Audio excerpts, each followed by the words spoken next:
All right, this is Ecclesiasticus 13, verse 22. When a rich man is fallen, he hath many helpers. He speaketh things not to be spoken, and yet men justify him. The poor man slipped, and yet they rebuked him too.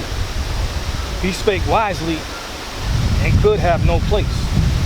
When a rich man speaketh, every man holdeth his tongue, and look what he saith. They extol it to the clouds, but if the poor man speak, they say, what fellow is this? And if he stumble, they will help to overthrow him. You see that? So favor is always bestowed upon somebody who's always got something more or something of value in the society. Huh? Okay? See, everybody is a friend to somebody who got money or somebody that could do something for them.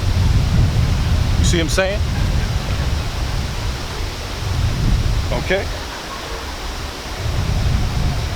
So when the prophets speak, they're not going to say things that's going to favor certain individuals that are of this world, man. Okay? So that rough garment John the Baptist wore represents the words that he spoke. You understand what I'm saying? He didn't come with no smooth talk, man. Maybe, you know, his speech was most likely real harsh. You know, John the Baptist probably sounded offensive, man. He hurt people's feelings. Right? You say something to somebody today, they get triggered quick, man. It ain't even gotta be a name calling you did. It ain't gotta be, you ain't gotta say nothing mean to them. You could just have a certain tempo, a certain tone in your voice. People get offended by that, man. And right, they would be ready to attack you and try to kill you, man. Right? That's what they'll do, man. You come with some hard words of truth. See, that's why they killed the prophets, man. Because the prophets wasn't nothing nice, so they spoke things that was offensive. You see, you know why these churches can gather multitudes and multitudes of people in their congregation like Joel Osteen?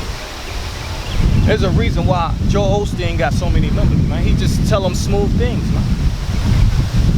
That's what people want to hear. They want to hear about prosperity. They want to hear about how they could get advanced in this world. Right? They want to hear about how they can line their pockets up with some dough. You know what I'm talking about? Why they robbing the poor with tithes and offerings. Wicked, man. People want to hear these kind of things, man. See, when I was a Christian, I was deceived into that too, man. I sent them my money, looking for a miracle, man. I ain't never got it, man. You know what I'm saying? Now, I ain't send them hundreds and hundreds of dollars, but you know how they teach. You gonna sow you a seed into the ministry, right? And you gonna reap a harvest. And this is all this madness they talk about in the Christian church. Talking about you gonna reap a harvest. You know what I'm talking about? What the scripture they use? They say what they say. They say the scripture they use where it talks about, I think it's in Malachi, I'm gonna pour you out a blessing that you will have not room enough to receive it. Right? Pressed down, shaken together, shall men give into your bosom. They bring that scripture out all the time, man. Try to motivate you to give you their money. I mean, give your money to them. You know what I'm saying? That's what they'll lie and try to deceive you to do. Robbing the poor, man. Brothers going broke trying to send tithes and offerings. That's why I don't take no money, man. I don't take tithes. You want to give a donation, that's fine, but I don't take no damn tithes, man. Tithes and offerings. All of that went to the Levites in the Old Testament. A 10% of the crop. Okay? You don't even, listen man, you Israelites don't even know who the tribe of Levi is, talking about they Haitians. I mean, come on man. Is that the only place the tribe of Levi is in? Come on man. So if you got a Levite brother in your camp, you need to give your money to him. If that's the case. Any Levites in the camp, you got to get a tithe to them. Huh? Okay, that's what you got to do, man. So what they do, they will extol the words of a rich man to the clouds. They'll listen to a rich man when he talk, like Donald Trump, for example. Ain't nothing, no wrong Donald Trump can do, all right? He can do no wrong. Brought up on what? 42, 46 counts of felony? In the White House talking about he the president. But what? Everybody listen to what he got to say, even though he continue to lie and lie and lie and lie. Spread more propaganda about the war in Iran. Still spreading propaganda. Talking about we winning. All up in the media talking about, yeah, we doing good over there. Meanwhile, the gas prices, the food prices is rising.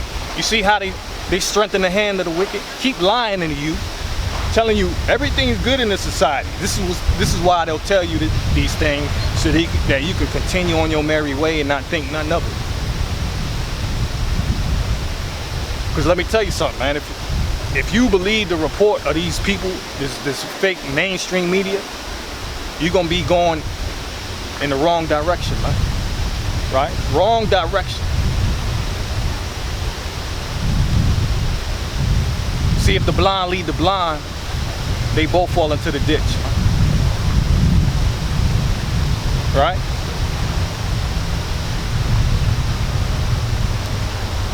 Let's get an example of that. Huh? Of the blind leading the blind.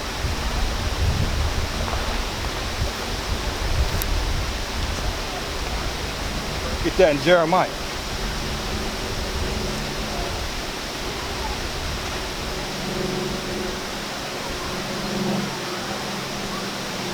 This is Jeremiah 14.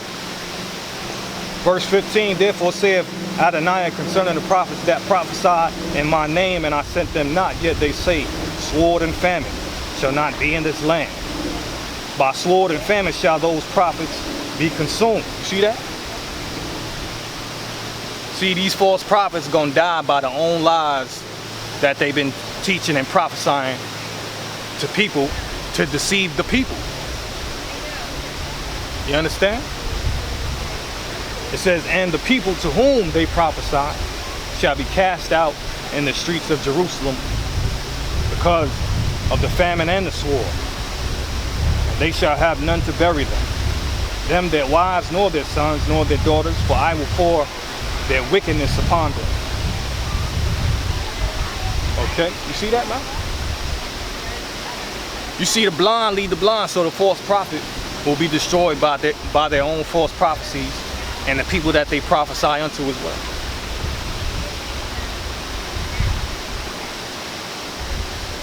See, broad is the way to destruction, huh? Right? Broad is the way to destruction. It's Matthew 7, verse 13. Enter ye in at the straight gate. For wide is the gate, and broad is the way that leadeth to destruction, and many there be which go in thereat. Because straight is the gate, and narrow is the way which leadeth unto life, and few there be that find it. Right. Very few people find the path of life, man. That's why many are called, but few are chosen. Many people go into the path of destruction. Many people go in the way of error, man. Why? Because of false prophets. Because of people who want to keep to themselves teachers having itching ears, man. That'll scratch their itching ears. that'll teach them false prophecies, that'll give them wrong instruction, that'll put leaven in their doctrine, right? Put leaven in the 12 tribes chart, right? Put leaven in the law. You know what I'm saying? Okay. Listen, man, they'll throw leaven in anything they could put leaven in. They'll hide leaven. Right? It's more important spiritually to get rid of the leaven than physically, huh? But yet they're gonna continue on with their leaven. They're gonna continue on with the leaven and their doctrine.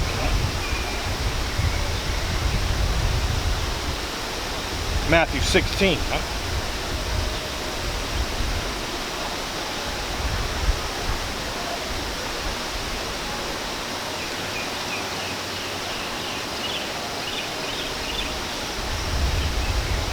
I'm gonna start at verse 5, Matthew 16, verse 5. And when his disciples were come to the other side, they had forgotten to take bread. Then Yahushua said unto them, Take heed and beware of the leaven of the Pharisees and of the Sadducees. And they reasoned among themselves, saying, It is because we have taken no bread. Which when Yahushua perceived, he said unto them, O ye of little faith, why reason ye among yourselves, because ye have brought no bread? Do ye not yet understand, neither remember the 5 loaves of the 5,000 and how many baskets ye took up? Neither the 7 loaves of the 4,000 and how many baskets ye took up? How is it that ye do not understand that I spake it not to you concerning bread, that ye should beware of the leaven of the Pharisees and of the Sadducees? So you see, man, the disciples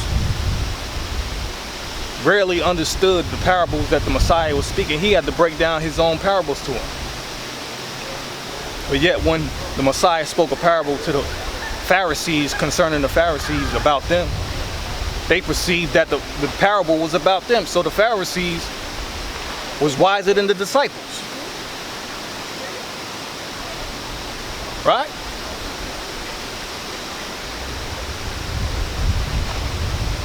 Matthew 16, verse 12. Then understood they how that he bade them not beware of the leaven of bread, but of the doctrine of the Pharisees and of the Sadducees. You see that?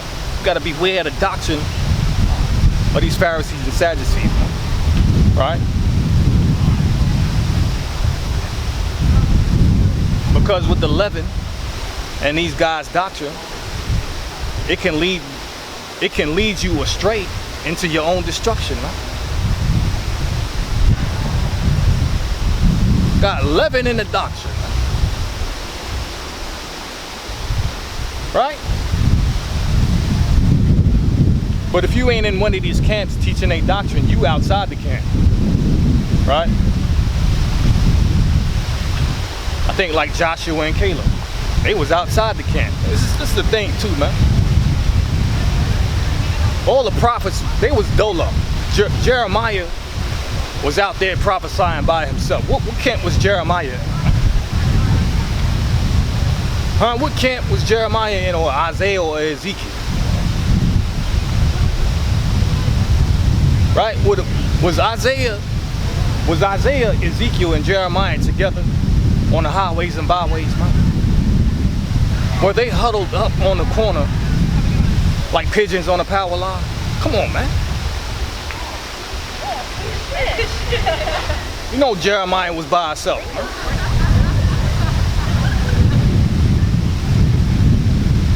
You know the prophets was by themselves. Talking about a camp. Look, listen, I ain't got nothing against no camps, man. I'm just saying, you gonna know the truth, right? Most prophets stand alone.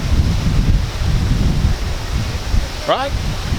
Now, I mean, I'm not justifying myself. Most High, I'm not. I promise you, I'm not justifying myself. You know what I'm saying? I'm just saying, you got to know how to identify somebody that's a real prophet and not a real prophet, huh? You understand? You know, you gotta know these scriptures so you can know who the Most High sent, man. You know? Hey, man. John the Baptist eating locusts and wild honey. So look. Let's go to Isaiah chapter 20, man. Because listen, man, the prophets did exploits. They did great works, man. They did exploits, right?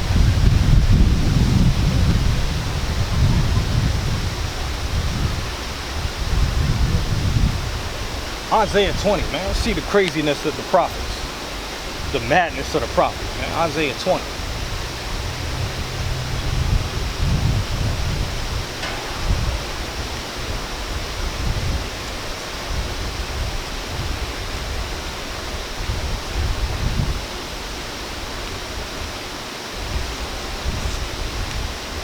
Isaiah 20 verse 1.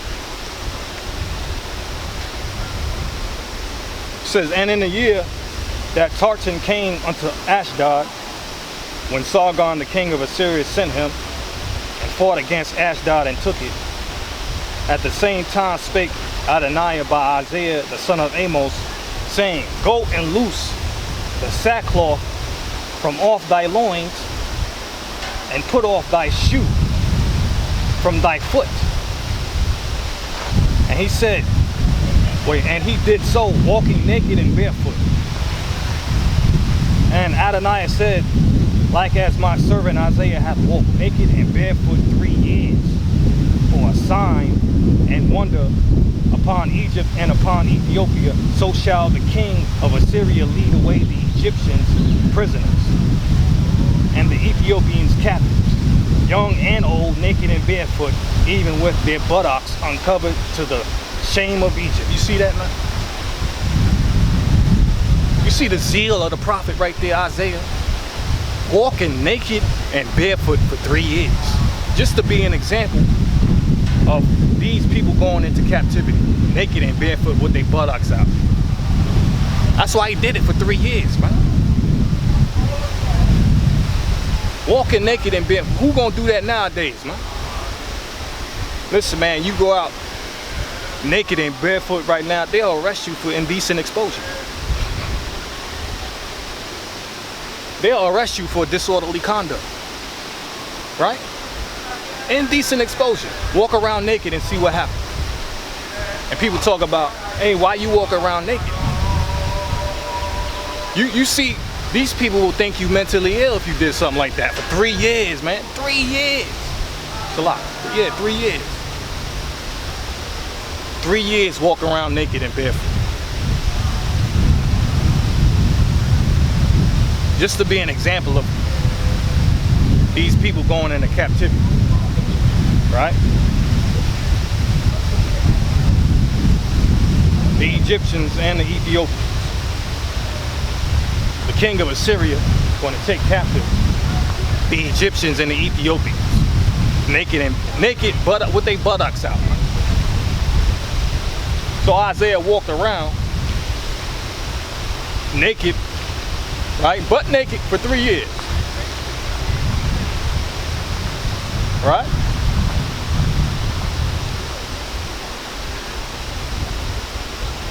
Butt naked for 3 years. Can you imagine that, man? Can you imagine the embarrassment and the shame Isaiah must have felt?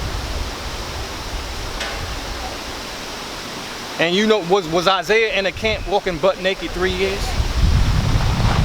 Imagine, hey, if you had a guy in your camp that was butt naked, you kick him out, huh? Hey, if any of you camps in Israel had a brother that was just butt naked out there on them highways and byways with you, you wouldn't even allow him in the camp, man. You would think, listen, man, you would think that he was crazy. You brothers that call yourself prophets, you would think that brother's crazy. Then you would thrust him out of the camp.